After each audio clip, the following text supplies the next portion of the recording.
Poncowati, Pak. Iya. Saya dari UPT SD Negeri 1 Bandung Barat Barat. Ada keperluan apa? Ya Pak, di sini saya mau mewawancarai Bapak terkait dengan tugas saya di Guru Penggerak Angkatan 10, di mana saya ada tugas untuk mewawancarai kepala sekolah. Iya. Kira-kira apa yang mau ditanyakan? Baik Pak, jadi begini Pak, ketika Bapak sebagai pimpinan di instansi yang Bapak pimpin, bagaimana Bapak mengidentifikasi kasus-kasus yang merupakan dilema etik atau rujukan moral? Oh iya, baik Ibu, di sini mungkin untuk menjawab pertanyaan Ibu terkait untuk apa tadi?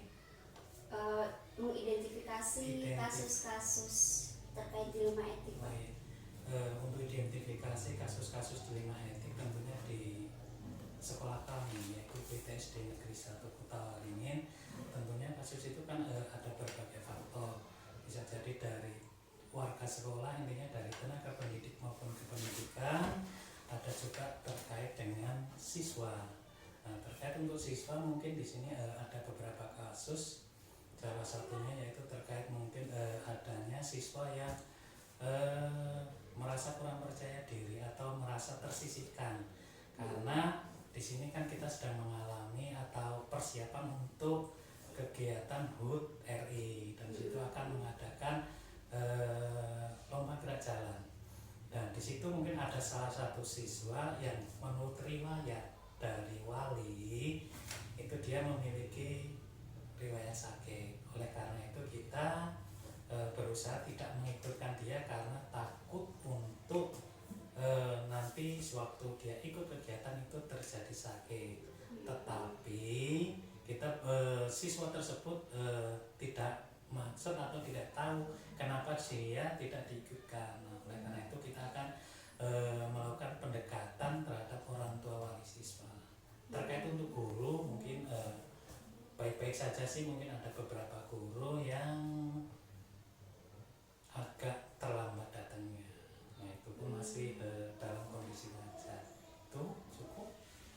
Pak, di sini maksudnya gini Pak, apakah pernah Bapak ditempatkan di situasi di mana Bapak itu mengalami dilema? Jadi Bapak bingung memutuskan di antara dua pilihan tersebut.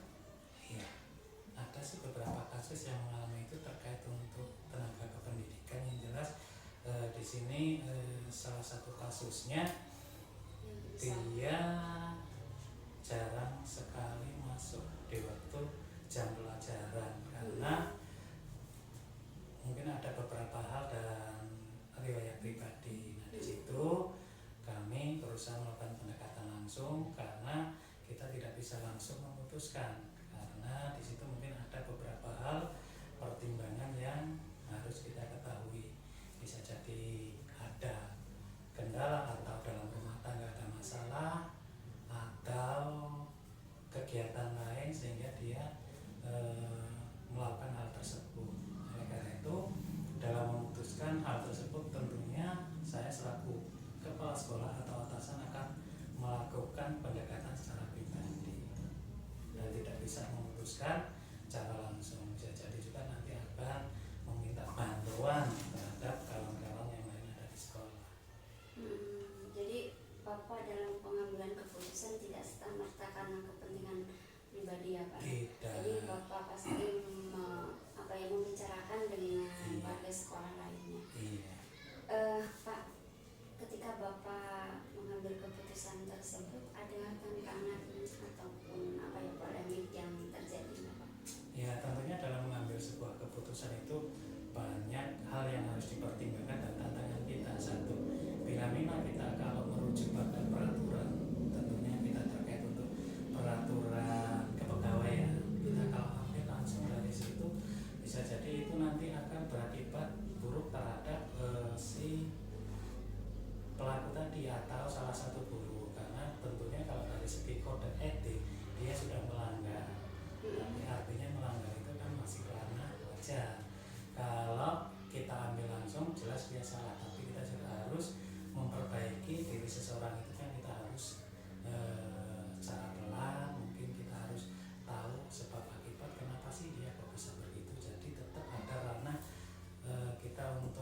kekeluargaannya masih kita pegang. Dari situ menurut Bapak yang paling efektif yang mana Pak? Kalau menurut efektif enggaknya, yang jelas namanya keputusan itu kan harus kita pertanggungjawabkan, baik itu secara moral, baik antara kepala sekolah dengan bawahan, juga kepala sekolah dengan atasan. Jadi yang paling efektif tetap kita gunakan dua sisi itu. Dari kita melakukan pendekatan secara pribadi, dan juga dari kawan-kawan juga bisa, dari masukan teman-teman sejawatnya. Oke Pak, ketika Bapak dihadapkan pada dilema tadi ya Pak ya, ketika Bapak menyelesaikannya tersebut, apakah Bapak langsung menyelesaikan di tempat atau ada jadwal tersendiri? Jadi prosedurnya gimana? Prosedurnya yang jelas penyelesaiannya tahap pertama yaitu kita akan memanggil pendidik tersebut, kita introspeksi, kita interogasi, kita cari detail pokok masalah apa sih kok sampai dia melakukan kesalahan sampai segitunya. Terus dalam pengambilan keputusan itu tidak bisa spontanitas, karena kita harus melihat perkembangan dulu. Kita kasih gambaran, kita kasih arahan supaya jangan melakukan, terus kita lihat perkembangannya secara berkala, apakah sudah membaik atau malah sebaliknya akan menjadi lebih buruk lagi atau jarang masuk kelas. Dan lagi Iya Pak, ketika Bapak mengambil keputusan tersebut, adakah seseorang ataupun faktor-faktor lain yang membantu Bapak dalam pengambilan keputusan? iya, tentunya dalam mengambil keputusan itu kalau pertanggungjawaban kita juga harus kita pertanggungjawabkan terhadap atasan, terutama yang lebih luasnya lagi. Pengambilan keputusan itu kan jangan sampai memberatkan atau bahkan merugikan pihak lain. Tentunya saya akan berkoordinasi langsung, bisa jadi dengan sesama kepala sekolah, atau kalau yang masalahnya lebih rumit saya akan minta bantuan atasan. Kita akan berkoordinasi dengan atasan saya yang pertama pengawas. Kalau memang bisa terselesaikan dengan pengawas, kita minta bantuan atau masukan dari pengawas. Itu kalau misalnya kasusnya sudah berat ya Pak. Iya. Tapi kalau masih bisa ditangani di dalam sekolah antara guru dan yang bersangkutan, Tetap semua kasus itu kalau bisa kita usahakan bisa terselesaikan di sekolah, karena walaupun bagaimana kalau sampai kasus itu keluar, tentunya satu akan menyangkut nama baik sekolah kita, yang kedua mungkin juga akan menyangkut pribadi guru tersebut. Oleh karena itu sebisa mungkin semua kasus atau permasalahan yang ada di sekolah itu kita selesaikan di sekolah, walaupun toh tidak spontan kita ngambil keputusan, karena banyak-banyak pertimbangan yang harus kita ambil. baik Pak. Dari pemaparan Bapak tadi, kemudian ketika Bapak mengambil keputusan, ketika Bapak dihadapkan pada dilema etik ataupun rujukan moral, pembelajaran ataupun refleksi apa yang bisa Bapak ambil Pak? Mungkin dari beberapa kasus yang tadi sudah menimpa sekolah kan, tentunya dalam pengambilan keputusan itu kita tidak bisa sepihak satu, yang harus kita lihat juga mungkin jangka panjangnya, karena yang namanya pegawai itu kan memiliki tanggung jawab bukan hanya kepada sekolah tapi juga kepada atasan dan pemerintah. Yang lebih lagi yang lebih kita pikirkan yaitu tanggung jawab kita kepada Sang Pencipta. Hablum minannas, hablum minallahnya harus kita jalan, harus seimbang intinya. Luar biasa sekali Pak. Kalau pimpinannya seperti Bapak, kayaknya anak buahnya ataupun gurunya tidak akan ada yang mengalami masalah sehingga Bapak bingung dalam mengambil keputusan. Ya, yang namanya kita sama-sama belajar, yang namanya manusia itu kan tidak luput dari salah Mbak. Ya. Karena itu mari kita sama-sama selaku pegawai pemerintah atau pegawai abdi negara, intinya ayo sama-sama kita jalankan tugas dan tupoksi kita masing-masing. Baik Pak. Dan lagi yang mau dibantu Sudah cukup Pak, terima kasih. Pemaparan yang telah Bapak berikan ini memberikan ilmu baru bagi saya, banyak pembelajaran yang bisa saya ambil. ya, terima kasih sama-sama. Mungkin apa yang saya sampaikan mungkin banyak kekurangan dan kekeliruan, jadi ya mohon dimaafkan. Terus mungkin untuk mbaknya, karena mbak sekarang posisi dalam tahapan CGP ya, mungkin bisa sukses lagi dan ke depan Amin. akan lebih baik lagi dan Amin. lulus intinya. Amin. Terima kasih. Ya, Pak. sama-sama. Saya mohon pamit. Ya. Assalamualaikum warahmatullahi Waalaikumsalam wabarakatuh. warahmatullahi wabarakatuh. Monggo.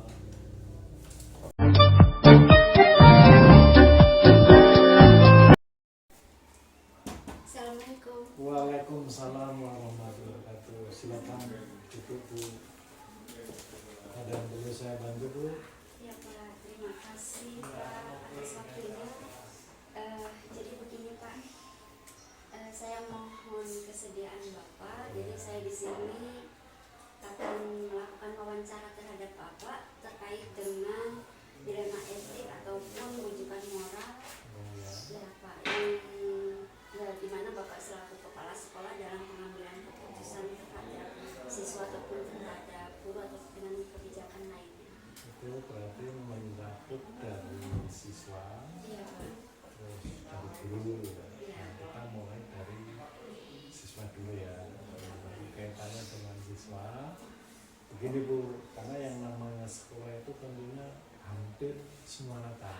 Cuma mungkin hanya bedanya ada kasus yang terlalu besar misalnya dari yang tidak. Nah di sini mungkin rata-rata yang namanya kasus pada anak itu ya wajar-wajar saja, namanya juga anak ya. Nah pertama saya kadang bisa terjun langsung ke lapangan sendiri, itu juga nggak tentu. Nah saya laporannya itu biasanya dari wali kelas masing-masing, bisa jadi dari wali murid. Nah, Jadi kalau ada laporan ya Pak. ya jadi Kalau misalnya nih Pak, ketika Bapak dapat laporan dari wali murid ataupun dari guru, bagaimana Bapak mengidentifikasi kasus tersebut, apakah termasuk dilema etik atau rujukan moral? nah itu ya yang sering terjadi, artinya itu kan biasanya antara anak dengan anak, artinya di batas pelajaran saja. Nah itu biasanya kalau memang itu terlalu kepada anak tersebut, misalnya terlalu ya, dalam arti nggak mungkin lah kita akan mengeluarkan anak atau memindahkan anak tersebut, itu enggak. Kenapa? Yang kita nanti kita temukan dulu, kita analisis dulu sejauh mana anak itu. Kan kadang anak nakal itu belum tentu anak yang mohon maaf ya nggak bisa lah. Kadang-kadang juga ada yang namanya anak itu yang punya kelebihan, tetapi juga Ada kekurangan. kekurangan, terus kemudian anak itu juga aktif. Nah kemudian itu biasanya kita temukan dengan wali dulu. Nah, artinya kalau memang sudah semuanya itu baru kita lakukan dengan wali kelas masing-masing. Ya berarti dirapatkan. Jadi ketika Bapak rapat, apa yang menjadi pertimbangan Bapak dalam pengambilan keputusan, di mana Bapak dalam pengambilan keputusan tersebut dihadapkan pada apa ya, yang sama-sama benar atau yang terkait dengan nilai-nilai kebajikan. Nah kembalinya dengan itu Bu ya, sekali lagi, jadi yang namanya anak tadi ya Bu ya, artinya begini, ini contoh Bu ya, contoh misalnya si Ami, ini justru anak yang perempuan biasanya kan mereka anak laki. Nah si Ami ini anak nilai pintar, jadi yang selalu mendapatkan itu, tetapi juga aktif. Nah, terus ada punya teman yang namanya si anak. Nah anak ini tidak bisa apa-apa, mohon maaf ya, mohon maaf, tetapi dia cukup rajin dalam segala hal. Nah terus kemudian kita lakukan dengan tersebut banyak pertimbangan. Nah Ami ini kalau kita pindahnya nggak mungkin ya, nah dia pintar dan selalu prestasi, sedangkan anak ini memang kalau dibandingkan dengan siswa tadi ya lebih jauh dibandingkan dengan si Tadi ya Pak. karena dia rajin dan sebagainya. Nah kemudian ini kalau dari di sisi lain si Ami ini luar biasa aktifnya dengan teman, ya selalu membuat kegagalan misalnya ya. Nah, itu akhirnya si wali kelas itu memberikan kesimpulan sampai bahasanya itu dia kewalahan bagaimana sih si Ami ini agar bisa tidak menjadi aktif dengan temannya. Itulah salah satunya. Akhirnya kita sama-sama ambil kesimpulan, ya paling tidak kalau misalnya di tingkat SMP, SMA mungkin ya Kak berbeda ya. Tapi kalau di tingkat SD ya ada, cuman kita harus mendekatkan dulu apa itu faktor dari rumah atau faktor dari keluarga, kita belum tahu. Baru kita simpulkan setelah nanti kita salah satunya memanggil orang tersebut. Berarti prosedurnya memang Bapak yang pertama mencari tahu Iya, ya, keluarga, sisi keluarganya. dari sisi keluarganya. Ya, apa dia ada teman, ada ikut siapa, kan namanya juga anak kita nggak tahu. Mohon maaf, apa ya istilahnya dari belakang orang tua itu kita belum. Jadi kita cari tahu dulu kenapa sih si anak ini kok begini pas sekolah. Nah tadi Bapak sudah mencari tahu penyebabnya dan Bapak sudah mengetahui oh ternyata mungkin di keluarganya ada masalah gitu ya Pak. Nah langkah atau prosedur apa yang selanjutnya Bapak ambil dalam mengambil keputusan Pak? Nah setelah saya mencari tahu si Ani ini ternyata memang betul ya, makanya kami panggil orang tuanya, terus kasih tahu itu duduk bersama dengan dewan guru ini loh. Nah guru itu tidak hanya punya secara lesan saja, Bu. Jadi guru itu punya catatan yang termasuk di dalamnya yang namanya buku kasus. Kan setiap hari makanya tanggal berapa kejadian dan solusinya seperti apa. Nah itu kalau memang nanti guru tidak bisa orang misalnya itu tadi salah satunya kita panggil orang tua, kita duduk bareng. Jadi yang paling efektif yang mana Pak?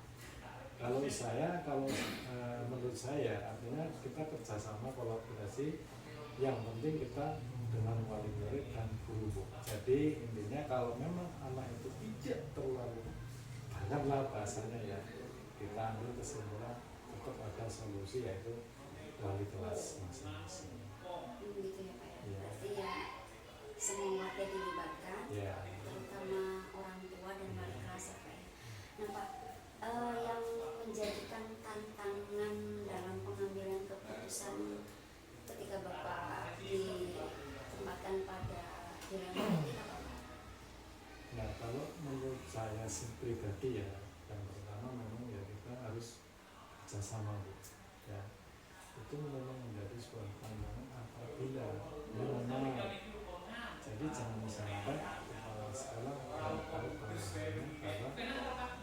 setiap hari itu seperti apa ya. Jadi kita artinya kembalinya begitu juga guru ya, dewan guru itu bekerja bukan takut dengan pimpinan. Artinya begini, jadi seorang guru itu atau dewan guru itu mempunyai tanggung jawab masing-masing. Itu ada di mana. Jadi yang misalnya begini, ketika ada seorang guru yang tidak masuk, terus jamnya yang kosong, itu kalau sebenarnya guru itu nggak ada disuruh. Nah, jadi tanpa disuruh seharusnya dia tahu jam mana yang kosong, sekolah kelas mana yang kosong. Jadi kita nggak suruh, tapi kalau kita tanpa membuka kadang-kadang ada juga yang belum tahu. Jadi kan bagi saya adalah lalu kemudian bagi saya guru kalau misalnya ada salah satu guru yang tidak dapat tanpa keterangan, nah, terus bagaimana solusi kita? Kita ambil Bu, kita kan ada catatan khusus bagi dewan guru. Nanti kita ambil, kemudian kita kasih solusi lah, motivasi. Artinya apa? Apalagi guru yang sering tidak masuk, itu kan dampak juga kepada siswa Bu. Itu salah satunya seperti itu. Jadi apa sih kita harus tahu juga kenapa sih guru itu nggak sering masuk dan lain sebagainya. Mungkin ada alasan tertentu, harusnya ya memang nggak boleh sih di dalam keluarga antara guru dengan kita pas di sekolah itu nggak boleh. Baik Pak. Nah, ketika Bapak tadi ada prosedur yang sudah Bapak lewati, kemudian tantangan-tantangan yang terjadi, apakah ada seseorang atau faktor-faktor yang mempermudah Bapak dalam mengambil keputusan terkait dengan kasus-kasus tadi itu? Ya, saya yang jelas intinya ya kita yang kerjasama dengan guru itu wajib ya, wajib. Karena tanpa dengan dewan guru kami tidak bisa apa-apa. Itu yang pertama. Kemudian siapa yang kita ada masalah, kita nggak harus dibahas di forum. Dalam forum bentuknya seperti apa, terus kemudian solusinya apa. Kemudian kalau memang guru tersebut memang tetap seperti itu, kita punya alasan ya. Jadi ya saya kira masih wajar saja kalau masih di batas belum banyak inilah ya. Dari yang telah disampaikan Bapak tadi, pembelajaran ataupun refleksi apa yang bisa Bapak ambil ketika Bapak mengambil keputusan? Ya kalau secara kebersamaan ya, jadi ini tidak artinya tidak merugikan ya antara sekolah dengan pihak guru. Jadi untuk saling kolaborasi yang pertama ya. Jadi antara guru dengan guru itu saling kolaborasi sehingga untuk tidak terjadi kesenjangan antara guru yang lain dengan yang lain itu ya. Itu sehingga nanti guru kedepannya tidak bermasalah, tapi yang namanya juga kembali ke manusia itu tetap ada masalah. Jadi harapan dari saya setiap hanya itu ya, harapan dari saya kalau bisa ya kita kembali seperti semula dari awalnya yang mudah-mudahan kembalinya belajar dengan aktif, disiplin sesuai dengan aturan itu. Harapan dari saya. Dari penjelasan Bapak ini menjadi pembelajaran buat saya ya Pak ya. Terima kasih banyak atas kesediaan waktu yang telah Bapak berikan. Saya juga dapat ilmu Pak, dapat pengalaman dari Bapak. Semoga ini membawakan kebaikan untuk dunia pendidikan kita. Ketika kita dihadapkan pada kasus-kasus yang membuat kita bingung dalam memutuskannya. Terima kasih ya Pak.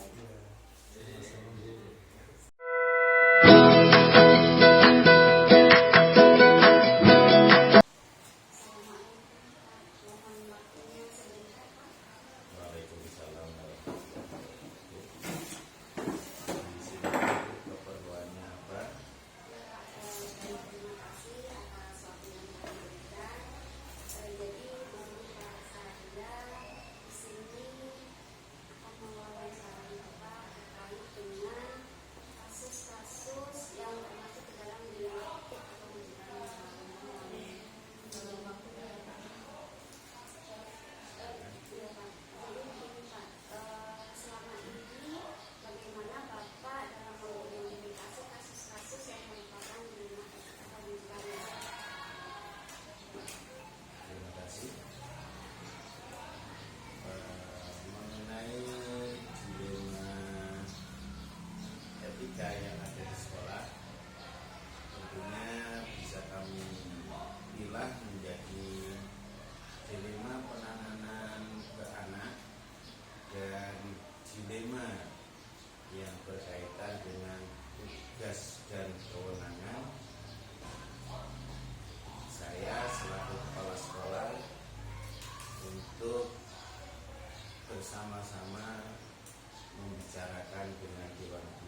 secara umum berkenaan dengan penanganan perihal kesiswaan. Pada dasarnya kami yang pertama menerima laporan dari guru. Setelah menerima laporan dari guru, kami mempelajari bersama. Ada yang bisa kami putuskan sendiri, ada yang harus kami berdiskusi bersama dengan dewan guru untuk menentukan satu. Saya ambilkan satu contoh tentang prestasi siswa. Ini ada anak namanya si Bagi. Ini nama samaran. Si Bagi ini kategorinya memang anaknya ya, saya bilang bukan anak yang cerdas dan juga bukan anak yang kategori secara umum baik bergaulnya. Di satu sisi si Badul ini ternyata laporan dari guru dia juga kreatif, aktif untuk bidang olahraga. Dari laporan akademik memang si Badul ini sangat kurang, dan di prestasi olahraga si Badul ini sering dijadikan andalan oleh sekolah untuk beberapa event-event yang berada di tingkat kecamatan. Di akhir tahun pelajaran ada beberapa catatan yang disampaikan lagi oleh guru. Dan catatan-catatan itu artinya kalau secara akademis memang anak ini berpotensi untuk tidak dinaikkan. Namun atas dasar pertimbangan guru yang lain, bahwasanya si Badu itu ya kalau kategori nakal itu masih bisa ditolerir. Kemudian prestasinya baik, sehingga ada beberapa guru yang mengusulkan supaya Badu juga harus dipertimbangkan. Ya, kami sama-sama memutuskan untuk si Badu ini naik, tetapi dengan beberapa catatan yang disampaikan kepada wali, dan wali menyampaikan kepada orang tua. Kemudian tupoksi guru ini juga menjadi bahasan kami, karena tupoksi guru dan tenaga pendidikan itu menjadikan ujung tombak kesuksesan dari sekolah. Pak Suhadiri tidak ada apa-apanya tanpa dukungan dari.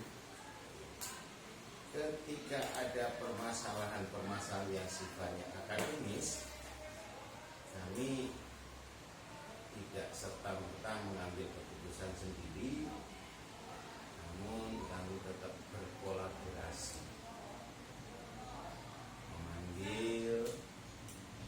setelah memanggil, kemudian melihat perkembangan. Setelah melihat perkembangan, kami juga harus mempertimbangkan apa yang disampaikan oleh kawan-kawan. Ternyata ada beberapa hal yang memang menjadi pertimbangan untuk bisa ketika akhir tahun kami kepala sekolah harus menentukan unit kesehatan.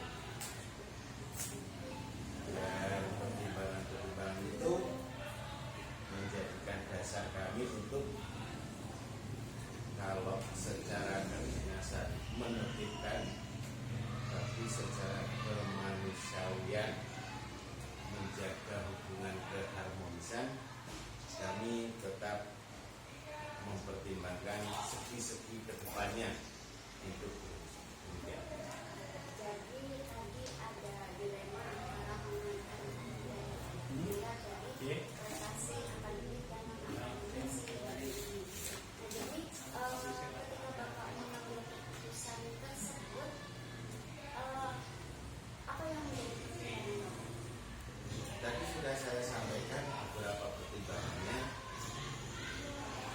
Baduy ini juga punya nilai non akademis yang baik.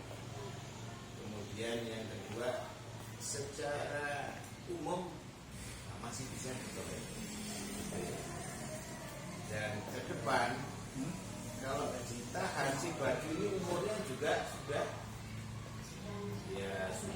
13 tahunan, sehingga nanti kalau si Baduy ini ditahan bisa jadi masa dia umurnya 16 tahun. Ya, kami memikirkan tetap jaga depan.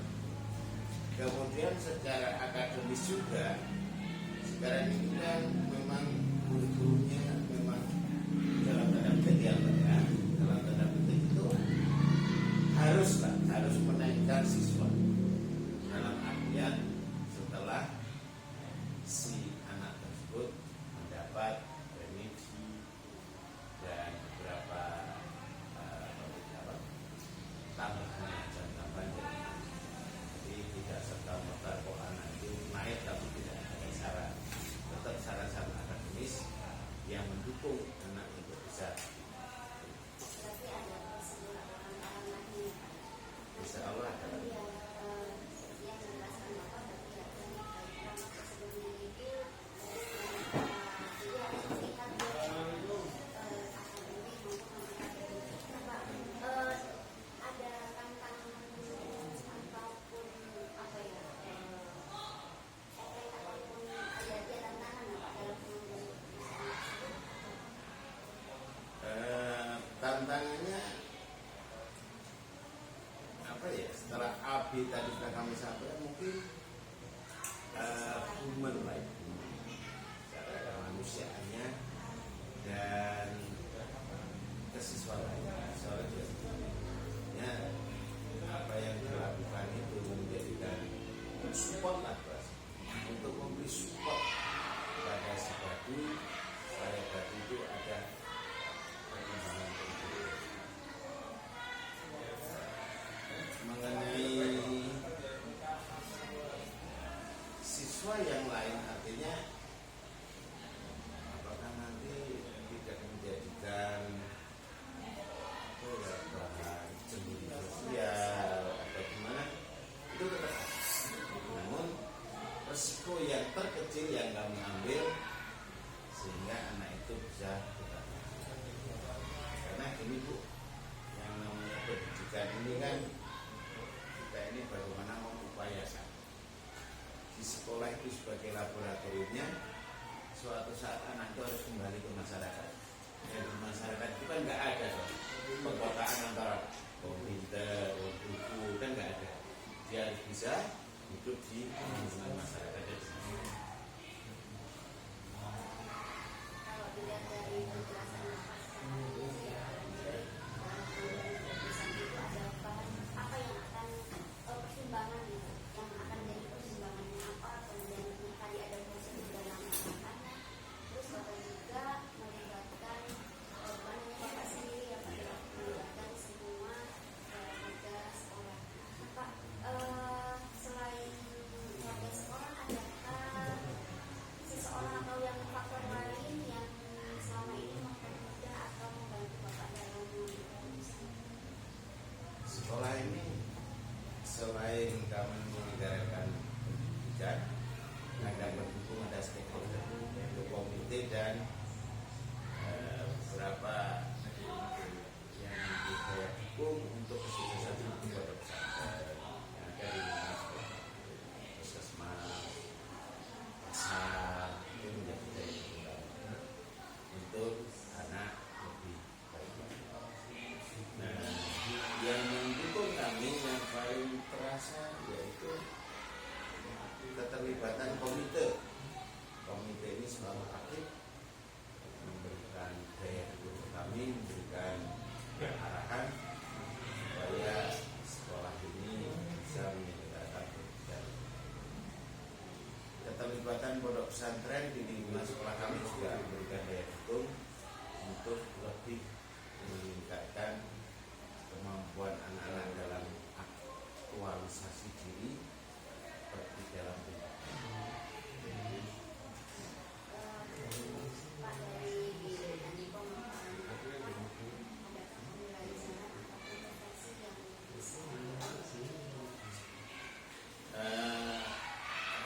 sih yang bisa kita ambil dari apa yang sudah kami sampaikan di sini? Yang pertama, melihat sendiri. Ketika saya selaku kepala sekolah mengambil sebuah keputusan, tentunya keputusan itu haruslah benar-benar keputusan yang memberi efek, keputusan yang memberi manfaat. Jadi saya merefleksi diri saya sendiri ketika keputusan itu saya ambil, apa manfaatnya. Kalau itu saya ambil, kemungkinan terkecil pasti akan resiko apa yang harus saya ambil.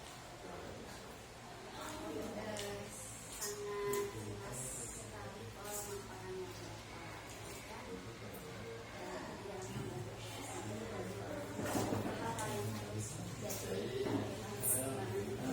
Bapak. Yang apa yang harus jadi Bapak yang